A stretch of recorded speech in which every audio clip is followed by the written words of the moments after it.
Hey, architecture firm owners and emerging leaders. Get ready for unparalleled insight into the development of a world-class architecture firm and a worldwide organization driving the digital transformation of the design and construction industry. With Build Smart, the podcast that's changing how our profession operates. We share the incredible stories behind innovation in the building industry with my friend and co-host, Patrick McLeamy, FAIA, former CEO of the international architecture firm, HOK. You know, Yamasaki's office or firm lasted during his lifetime. And when he passed away, I think that was the end of the Yamasaki office. Helmut did not want that. He wanted a firm that would live out and grow beyond the founders. In Season 1, discover the untold stories behind HOK's meteoric rise, from 150 employees in St. Louis to a powerhouse with over 1,900 staff members and 27 offices worldwide. You know, they weren't as polite as the Kojima people. That was just boom. And anytime you have a creditor, whether it's Kojima or the bank, that wants their money, unless you can raise money someplace else, you are out of business. Bankrupt. And hold on tight for Season 2, where Patrick takes us on a new adventure as chairman of Building Smart International, shaping the future of digital transformation in the design, construction, and operation of built assets. Ian Howell, Ken Harold, and I, Ken was my technical representative from HOK. The three of us took a tour of Europe of 5 cities in 5 days. Very busy time. Simply follow the link in the show notes to subscribe to Build Smart now and uncover lessons that will transform you and your architecture firm.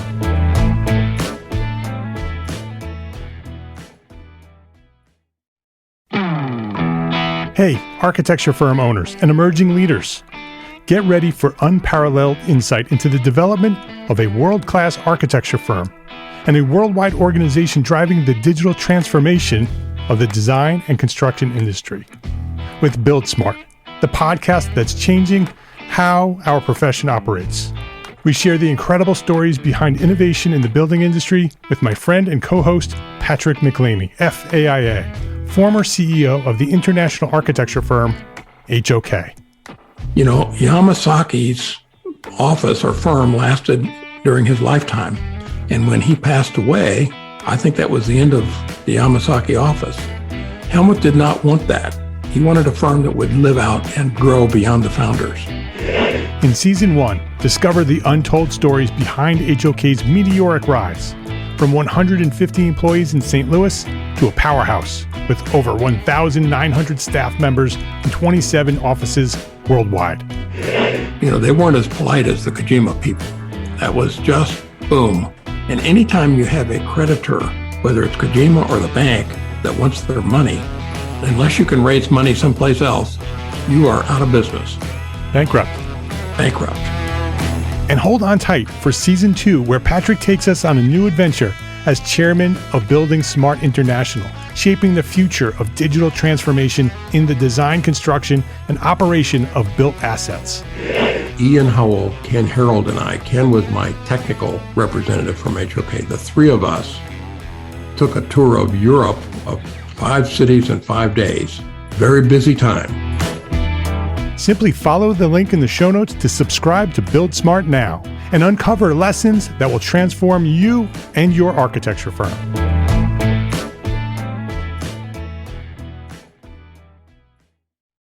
This is the Entrepreneur Architect Podcast, episode 52.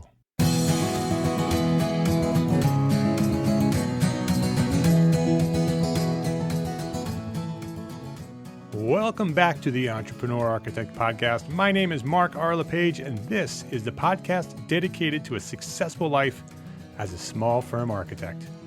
Whether you have plans to someday start your own firm, or you might be in the process of launching a startup, or you might be an experienced small firm architect just trying to make a difference, this podcast is made for you. My goal is to inspire you to build a better business so that you may pursue your purpose with passion and live the life of your dreams.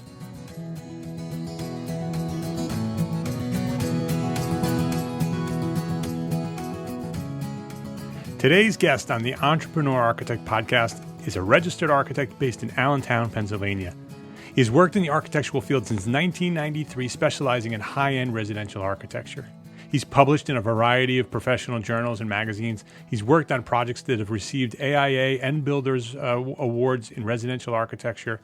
He's the creator of HowToArchitect, the website, and the HowToArchitect YouTube channel. The YouTube channel has over 160 videos, 50,000 YouTube subscribers, and over 12 million video views web-wide. Wow, that's awesome. He's the author of How to Architect, which is a book published by the MIT Press back in the spring of 2012. He's a co-founder of RootFi LLC, a product development company, a co-creator and inventor of 3 patented products, including one for avifauna and a method in plastics manufacturing. He's created and spun out 2 businesses, including Golasis LLC, which was acquired by a publicly held footwear company, and Reclaim LLC, which licensed technology to San Francisco-based soft good company Timbuktu. You may have heard of them. He's the creator of the Architects Academy, an online classroom teaching architecture and design. He's classically trained as a painter, and he sold artwork through Target, yes, the stores, Target stores nationally. Doug Patt is most certainly an entrepreneur architect. Doug, welcome to the Entrepreneur Architect podcast. Thank you very much. Great to be here, Mark. I'd like to start off with your origin story, kind of get the story of where you've come from. It sounds like it might be a long story, and that's okay. So, when did you know that you wanted to be an architect, and start way back and kind of give us the story of your journey to where you are today? Well, it's an interesting question. I actually, in the beginning, I don't think I ever knew that I wanted to be an architect. My dad, I came home from school one day and my dad asked me if I was going to go to college.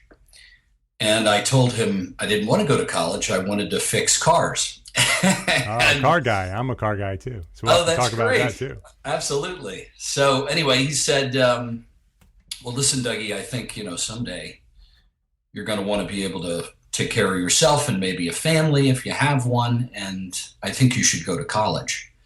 So I'd give it some consideration. And so I did. And a couple of weeks later, he asked me, do you want to go to college? I said, yeah, I guess so. Well, where do you want to go? I said, I have no idea.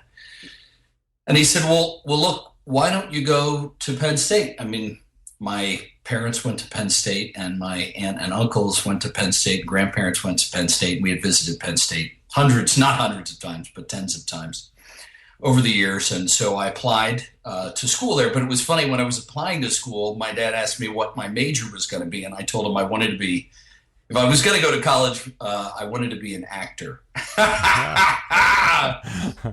So anyway, that didn't go over well either. And he said, well, look, you draw houses all the time and you love playing with Legos. Why don't you apply to be an architect? I think you'd make a great architect. And I hadn't really thought about it, but I applied for architecture, and by some miracle, I was accepted, and the rest is history. I loved it. I really enjoyed the theoretical aspects of architecture in school and was really drawn by that. And it's surprising then that I enjoy doing what I do as an architect so much. I really love the people part and the being on site and the building aspect of architecture a lot. But in the beginning, it really was, for me, all about the theoretical stuff. And that's why I went back to graduate school. And I was really going to stay in school and get a PhD. But at some point, you got to get out into the real world and make money. And that's what I had to do and ultimately did. So that's the story. That's a very interesting story.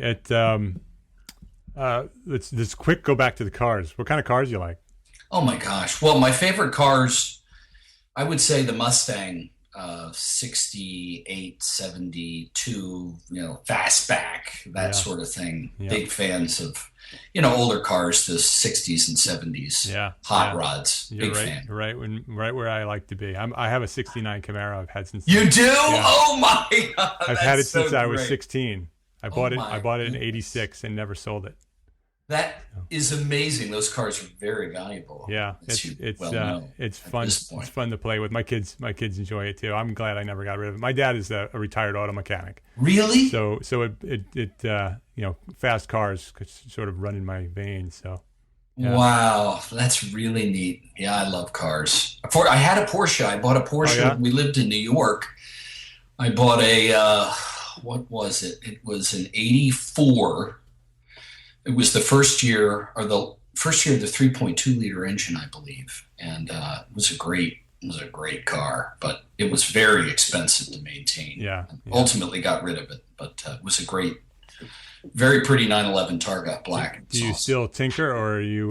No, I have absolutely no time. If I could, now we've got kids and the whole thing, but at some point I will. Yeah, I don't look forward to that. My car was in storage for about 10 years. I put it away. I used to put it away every summer and take it out, every winter, and I would take it out every summer. Yeah. And the year I got married, I put it away thinking I'd take it out the next summer, and it stayed there until about 5 years ago. Oh my gosh. It's just, life sort of gets in the way of those things, and your priorities shift, and it wasn't that important. How old are your kids now? I have a 12-year-old, a 9-year-old, and a 7-year-old. Two boys and a little girl. Okay, I'm right around there too. I've got a 7 and 11, both girls. Yeah, so I completely understand your time commitment to the things that matter most right now. Right. Yeah, there's always time for fast cars later on. I hope so. Time and money. Yeah. Let's hope. So I'd like to talk. I love your background. I love how diverse your career has been. I love that it's more than just traditional architecture, but you're still fully involved in traditional, architecture, the traditional practice of traditional architecture, not necessarily design of traditional architecture. But I love the story of your product development. Could you tell us a little bit about how you ended up doing those kind of things and a little bit of the process of taking an idea to market?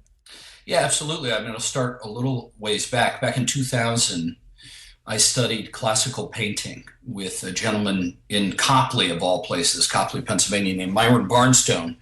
And that led to, I was asked to do a painting for the Congressional Coalition on Adoption Institute. It's a long name, but it was an interesting cause. And I was very lucky to ask to get to do the painting. It was an auction item at an event where Bruce Willis and Muhammad Ali that featured those two.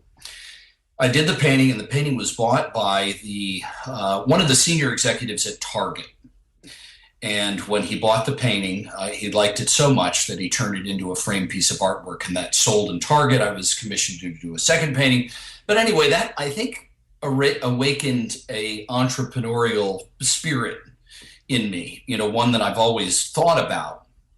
One other quick story, as you know, I went to Penn State, and I remember sitting in a stadium. They had just expanded the stadium, and there were over 100,000 people out there. And this was in my early 30s. And I looked out and I thought, gosh, if I sold something for $10 to everybody in the stadium at the same time, it cost me $5 to make. I'd make $500,000 in one day. Yeah. And that was a really neat idea that that hung with me for a long time. And so after this whole painting thing started and I saw a product sitting in Target, I thought, gosh, I got to give this a shot. And, I, like many other people, have interesting ideas, never really knew what to do with them. And so at some point I thought, I'm going to start a business, and I'll call it an idea company. I didn't even know there were such things. And a business partner and I got this thing rolling back in about 2005, a guy named Brian Whitland, who became a good friend. And he at the time he was out at Stanford University, and he and I worked together, and we created this business, and we took our ideas and we draw them up, and architects already have the skills to do these things. So we've got these interesting ideas. And the great thing about architects is we learn how to draw stuff. And we learn technical drawing. So we can draw these things. And with technology today, the way it is, you can draw just about anything. Anyway, so I would do all the technical drawings. I learned how to write patents. I read a couple books on patent writing. And so we learned how to write provisional patent applications, which is a place setter for about a year for any invention.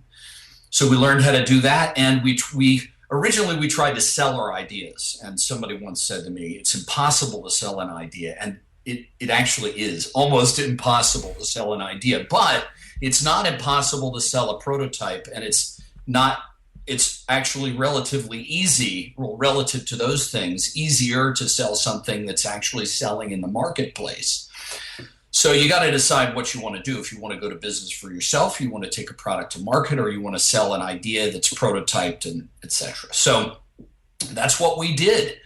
And eventually we got to a point where we had a great idea and it was prototype, but the prototypes weren't great. We had a company that was interested in it, but they said, "Look, you make it and we'll sell it." And so we went back to our lawyers, and our lawyers said, "Look, you guys can become manufacturers if you want to."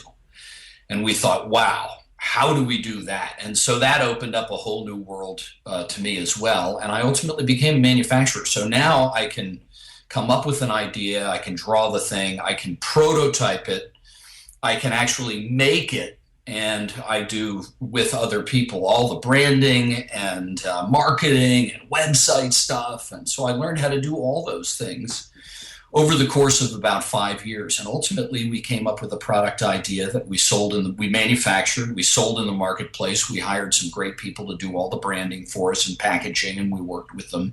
We took it to market, and then one day somebody called and said, "Hey, we want to buy your company." And so we did that back in about 2007, 2008. So what was the name of that company that you started? It was called Go Laces, LLC, and that was the company we sold to a large manufacturer here in the United States. And so that was the company that you started with Brian. Yes, one of them. That came up with the idea of selling ideas, and then realized that it wasn't going to work so easily. Exactly. And you just kept taking it to the next level, next level, next level, until you became a manufacturer, and all your ideas, you had everything in place to be able to take it from an idea to the market. Yeah, succinctly, that's a good way to put it. That's exactly how it worked. Were you doing that at the same time as practicing architecture, or were you doing that did you take time off from architecture to do that? Well, interestingly, things started to slow down when things were heating up with one of our product businesses. So that was actually kind of a good thing. But I have kept doing architectural work just about the entire time. There were, 6-month periods where things were so slow that it was mostly product development stuff. There was almost no architectural work. But over the last 20 years, I've probably been practicing architecture more on than off. Mm-hmm. So, but at some point you only have enough time in the day to do all of these things. So, right. I mean, it sounds like, architecture alone, as everybody listening knows, is tremendously time consuming. And so how do you fit in, launching another business and actually developing it into all those other things? Is it just a matter of priorities? Yeah, it's priorities. I mean, it's deciding what jobs are going to pay and what aren't. And, most of the things that I do outside of architecture just don't pay. They're speculative. They're quite challenging if you've got a family. My wife and I both work full time. So it's challenging. Every day, I'll wake up and I'll look at my list of things to do, and I'll pick the things. Some days are, easier than others to pick the things that don't make money. But I also write books. I just finished my 4th book, and I'm ultimately going to try to get that published. And so I'm always working on something different, but architecture is the bread and butter for our family here, as well as my wife's job is. What's the new book? It's currently called Old School Architect, and it's all about things that I perceive as being lost or forgotten in architecture. And so it's kind of I'm not an old man, but a 45-year-old guy's look at where architecture was, where it is for me, where it's going, and maybe some of the things that I can pass along to younger people that I believe they should remember about being an architect. So yeah, it sounds like a great book. I'm looking forward to reading that. Thank you very much. Let's hope MIT likes it. Yeah. Was that the same desire to sort of give back and teach about architecture? Is that sort of what inspired Architects Academy?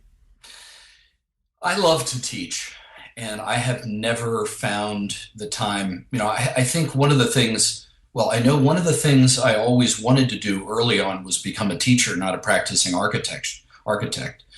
So that fulfills, that part of my life. I love to sit and talk with people who are interested in learning, particularly about architecture.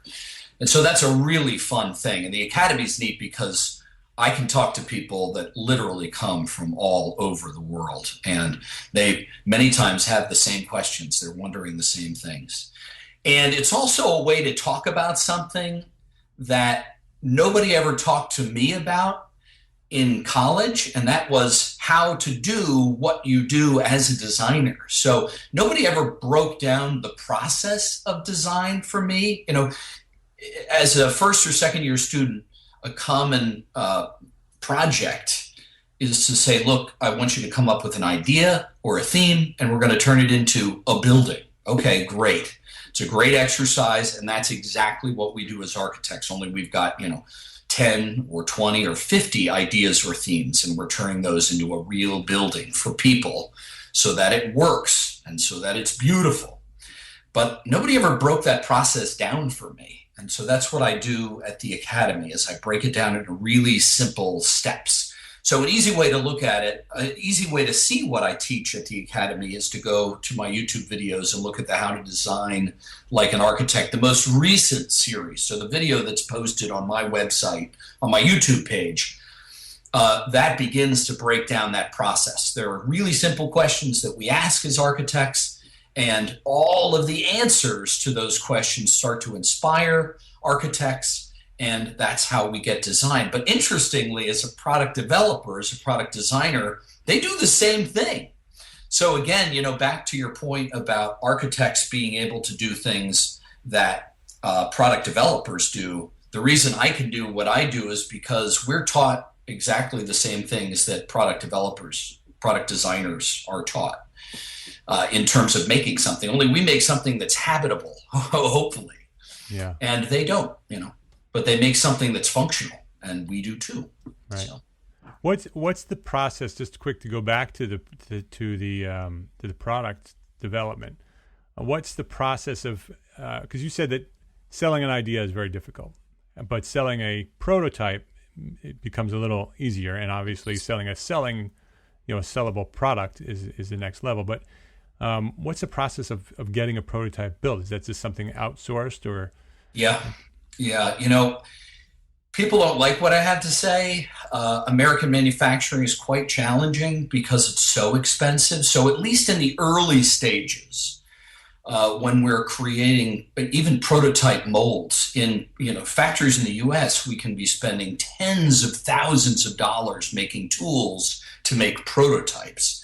Whereas in Asia, in certified factories, we can make those, for 10 times less. And so that's really where you start. But I'll tell you, it's interesting. When I started, I went to a website called MFG. I think it's mfg.com, manufacturing.com. And there you can sign disclosure agreements, and you can specify exactly what you want to make. And then 15 different factories all over the world give you a price for making that prototype. And that's a very easy way. And today, laser cutting and water jet make things even easier, even here in the US, less expensive. And so you can prototype things for very little money today. Just 10 or 15 years ago, when I was prototyping, even making tools was much more expensive. So look, when we make products, small-time entrepreneurs with very little money are going to go to Asia. They're going to go to India. They're going to prototype there. That's just the way. That's the way the world works. But ultimately, you can come back here once you've got your tools and start making things in factories in the U.S. But that's the way it works, and that's the way it started for me. Yeah, that makes total sense. And that doesn't mean that you're taking away from the U.S. because although you can find that here. It's not really what the U.S. is really good at. Yeah. Asia is very good at that. And so once you have those ideas, then you bring it back and you can put people to work here on other parts of that business. Absolutely. Bring jobs back here and just, get a business rolling. Yeah. It's, so that's very interesting. So, it sounds like it's pretty easy once you have the idea and you have it developed, prototyped digitally. Then you can find some manufacturers who can give you prototypes and put together something that then you can show people who may be interested in buying that idea or taking that idea to the next level using that prototype. Yeah, it's taking a product to market is really the most difficult part of the process, because today, you want to write provisional patent applications, you want to get the thing patented, but you're going to get ripped off very quickly. And the one thing people don't realize is people don't rip off products until they're actually making money. That's the way it usually works. So you want to take it to market as big as possible, get it out into as many markets as quickly as possible, particularly for the kinds of things that I take to market, and do your very best very quickly.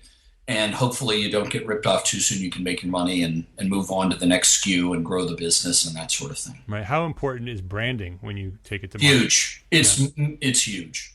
It's a big part. You want to hire somebody who really knows what they're doing. Most people think that they can do just about every part of this process well, but we learned pretty quickly and unusually that if you hire a good firm to do your branding and do a great job on packaging, you've got something that people are going to want when it's on the shelf. So it's very, very important. And you can do that for decent prices, low tens of thousands of dollars. You can get that sort of thing done depending on your product.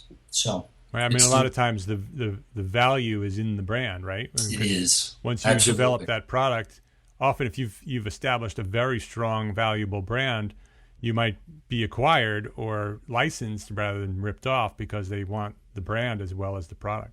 Yeah, that's exactly right. Yeah, that's interesting. I think there are a lot of architects out there that are sort of closet product developers that have these ideas and bouncing around in their heads. And, in 10 years down the road, they find the product out in the market and they say, I designed that in my head 10 years ago. Happens to everybody. Yeah. Absolutely. So anybody out there who's listening, it's not that hard. Go give it a shot.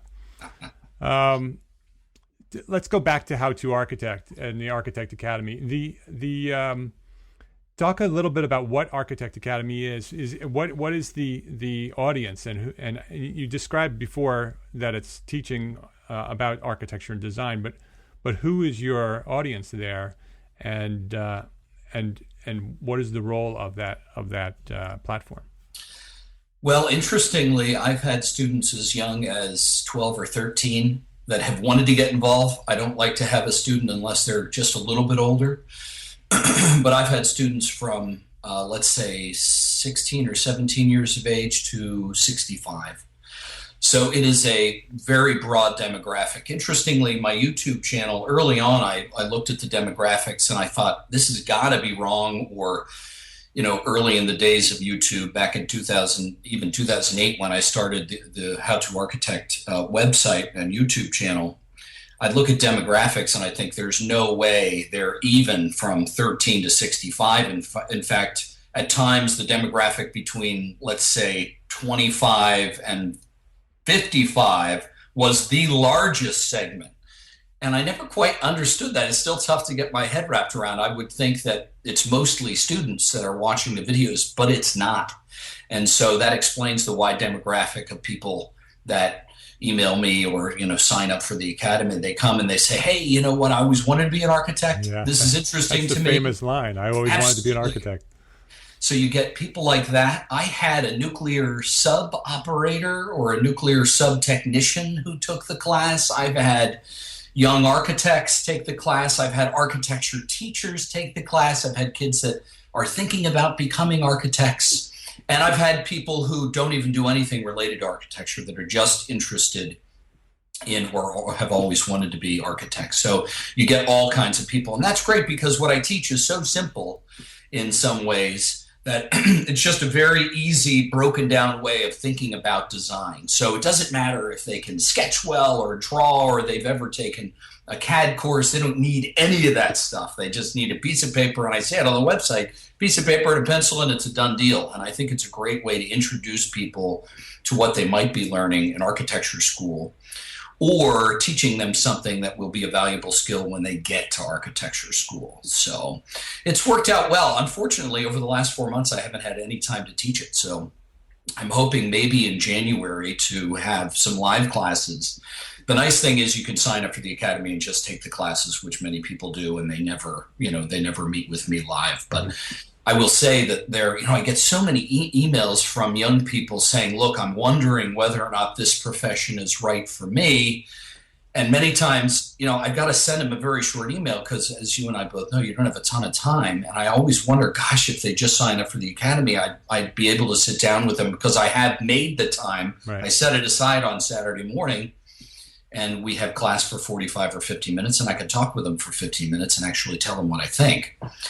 Interestingly, one of the odd things about students asking those questions is they all ask just about the same thing. It comes down to, is architecture right for me? And they might tell me 2 or 3 things in an email about themselves. But as you and I know, it's so hard to know. I mean, you could get somebody you think is going to be perfect for architecture. It doesn't work out. And then somebody who perhaps it's unlikely that architecture is really going to work out for them, and they kind of grow into it. So, I mean, there are certain things you just got to be good at. But I don't know. It's interesting. So I get a wide variety of students. I really do. Yeah, very interesting. So it's a series of videos in the academy, and then you also occasionally teach live classes. That's correct. So I teach live classes once a month when I have enough enrollment and I have the time. Yeah. Otherwise, it's a series of videos that they can watch. So they've got studio videos, and then they've got videos that are about Photoshop and Illustrator, other stuff like that. So. Yeah, that's great. That's a great service to our profession, to kind of teach outside the profession what we're all about. It's a great way to be a leader in the profession. Yeah, it's been wonderful. And did HowToArchitect started first, right? Hold on a second. I got an awful cold. Do you mind if I do a little coughing? No problem. Sorry about that. No problem. That's why I got my coffee. So could you say that again? My question was the HowToArchitect came first, correct? That's correct. So what inspired you to launch HowToArchitect, the website, as well as the YouTube channel? Well, I was working on the Architect's Bird Feeder website. And I got this great guy who had studied painting with me back in, actually, he was an earlier student. He was recommended to me to do website design. I gave him a call, and he and I worked together to create the first bird feeder website. And actually, it's pretty much the same as it was back then. That's www.abirdfeeder.com or architectsbirdfeeder.com. And that was a product that you designed? Yes, yeah. And I was just awarded a U.S. patent on that, actually. Great. So it's a series of fixed planes, 8 parts. They're polycarbonate, and they lock and slide together. So it uses gravity and friction to be held together rather than any tools or fasteners that need to be used. So, I love arts and crafts furniture. And so that's really where that idea originated. But so we're working on the website, and he said, gosh, Doug, I love your handwriting. You should make a video about architects' handwriting. And I was like, no way. I have no idea how to make a YouTube video. I have no idea how to make a video, and how the heck do I do that? And where do I mount the camera? And how do I... Anyway, I worked through it, and he just kept bothering me about it. So I made a video, and he created the YouTube channel. I think it was called Doug Patt Com or something like that. And we posted the video, and who was it? Core 77 picked up the video. I have no idea how they found it. That's a big blog. Core 77 is a big design blog. So they picked it up, posted it, and what I was surprised, he said, gosh, Doug, there are a lot of people watching this video. I had no idea that would happen. Went and looked at it.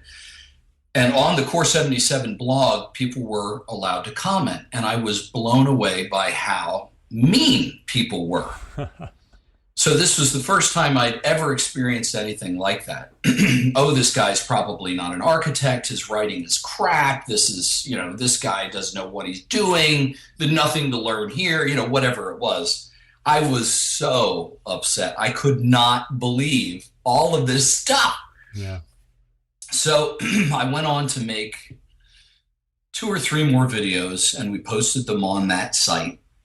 And, and the videos were being watched on YouTube, surprisingly, and I started getting subscribers, but it was all very upsetting. The greater majority of comments were really nice, but there were just a few people who were just so ugly. Yeah.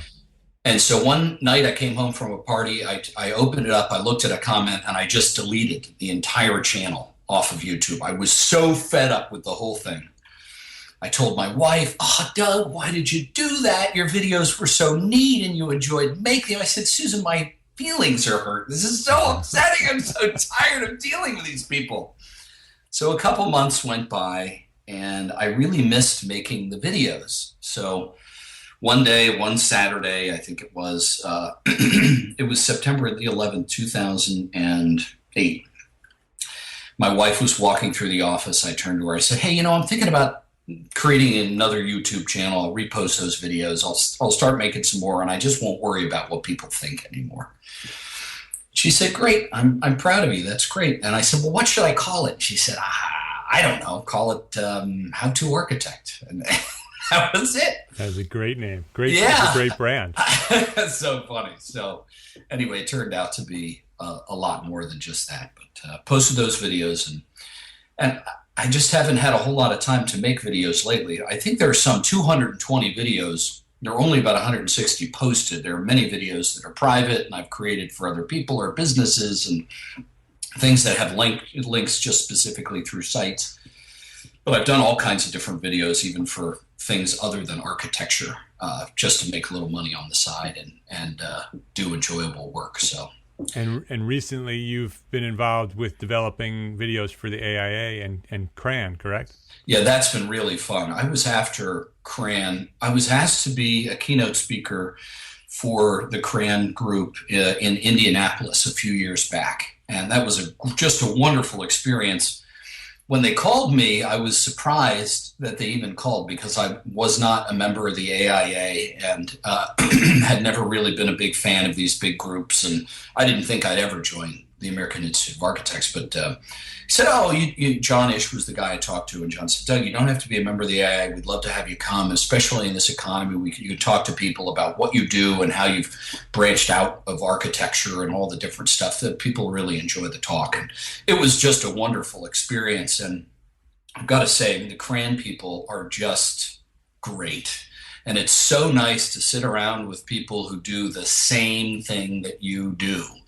And so they've experienced all the challenging things you've experienced, and they work on the same kinds of projects. And so you can just sit and talk about architecture, and specifically residential architecture. I've enjoyed that so much. So needless to say, I joined the AIA and I joined CRAN, and I tried to get a little more involved and really, really enjoy it. So as you know, it's growing. And I would say to anybody out there listening, CRAN is a wonderful knowledge community of great people, and it's well worth going to their events. Just a great time, and they're kind of subsidized.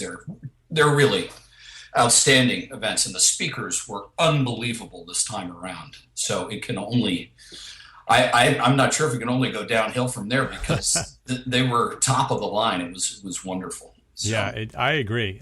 For anybody who doesn't know, CRAN is the Custom Residential Architect Network.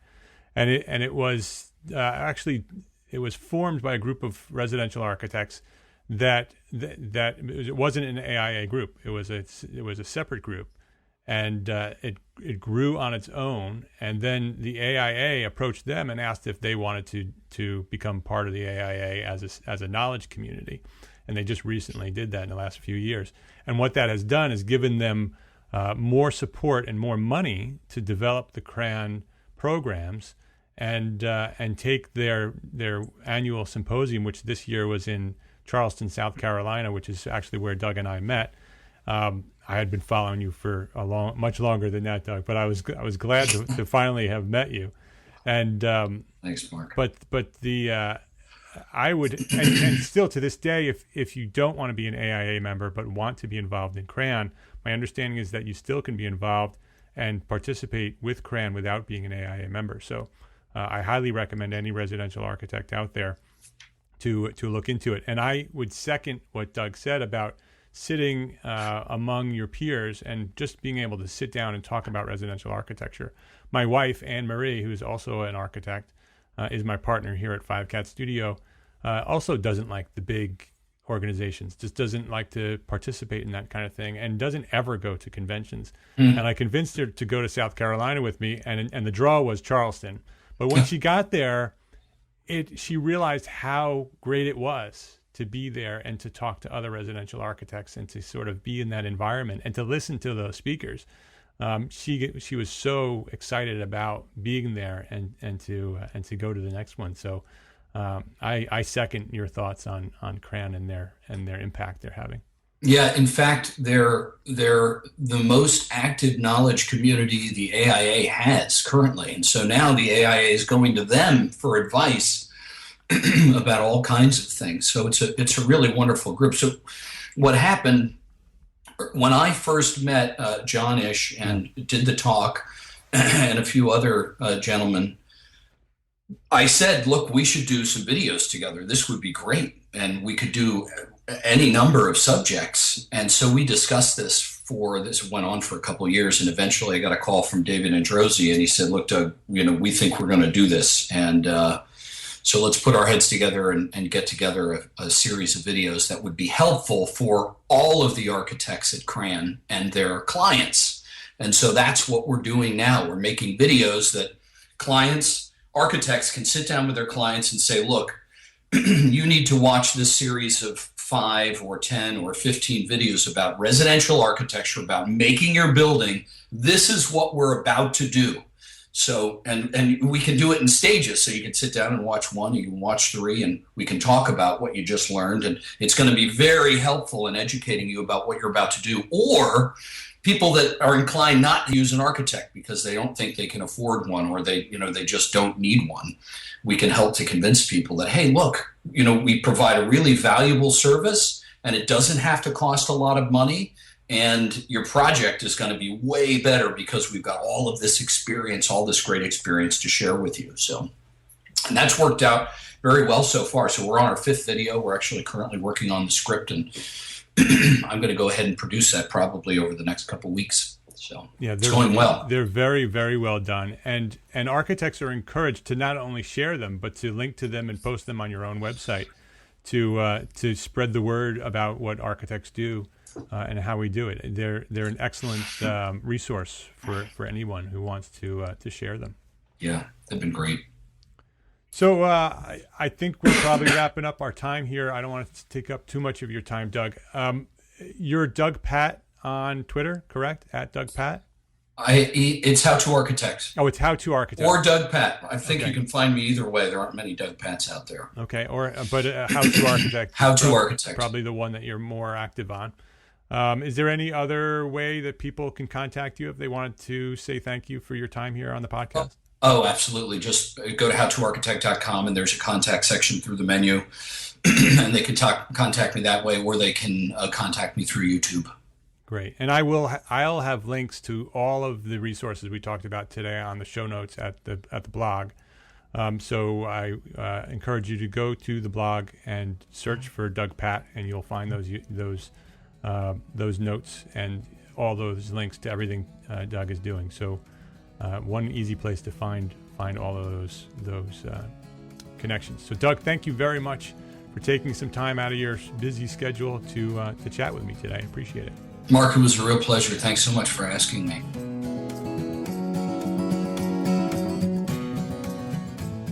This episode of the Entrepreneur Architect Podcast was brought to you by Entrepreneur Architect Academy. Entrepreneur Architect Academy is a community of like-minded entrepreneur architects seeking to take their small firms to greater success. Members benefit from having free access to all of the products offered by Entrepreneur Architect now and into the future for as long as they are members.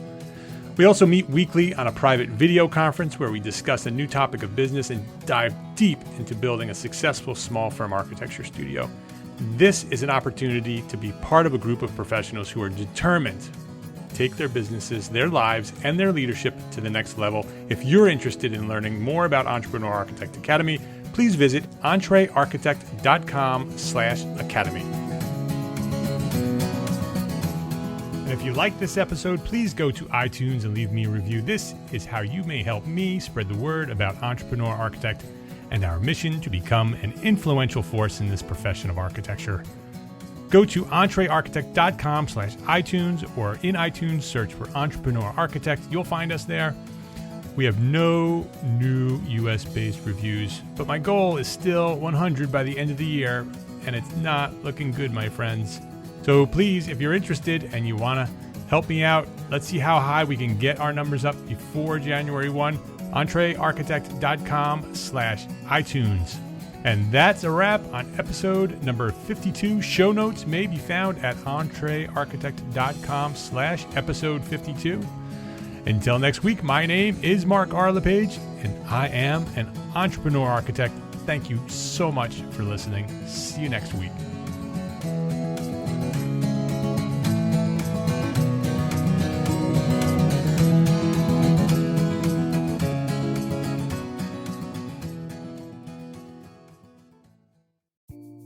Imagine earning continuing education credits while doing exactly what you're doing right now. Well, you can. Gable Media has revolutionized the way you earn your continuing education credits with a groundbreaking approach. Forget running around town and scouring the internet for credit-worthy courses. Fulfill your CE requirements effortlessly by listening to engaging podcasts just like the one you're listening to now. Our podcasts are designed to educate, entertain, and inspire, all in a user-friendly environment. But wait, there's more. Architects, Gable Media is also approved as an AIA continuing education services provider. Upon completion, we handle everything, from reporting your hours directly to the AIA to storing your certificates in your personal Gable Media profile for your self-reporting needs. So follow the link in the show notes and start earning your credits in the most innovative and entertaining way possible with Gable Media. Attention architects and creative minds, get ready to supercharge your brand with Build Your Brand, the podcast that's unlocking the secrets of branding success for creatives. Hey there, it's Mark R. LePage, founder of EntreArchitect, and I'm inviting you to join my friend, architect marketing expert Jeff Eccles at Build Your Brand podcast, where he explores the captivating stories of the world's top brands and transforms their lessons into powerful moves for small firm architects and creatives like you. In Season 1, Jeff shares the thrilling tale of Southwest Airlines, where he dissects their journey to the summit and distills it into strategies tailor-made for you. It's important to keep in mind that companies like Southwest compete in the real world, just like you, and face real-world challenges, just like you. You might be surprised at how similar those challenges are to the struggles that you grapple with on a day-to-day basis. Don't miss out on your blueprint for success. Subscribe, tune in, and let's build your brand together. You may have noticed that the very best brands in the world are also known for having somewhat unique corporate cultures. That's often the glue that holds everything together when they encounter those rough spots. We don't do it because it inconveniences the passengers to whom we are primarily dedicated, the short haul, frequent flyer. Follow the link in the show notes to subscribe to Build Your Brand today. Remember, no matter the size, the journey's the same. Your brand's journey to the top starts here.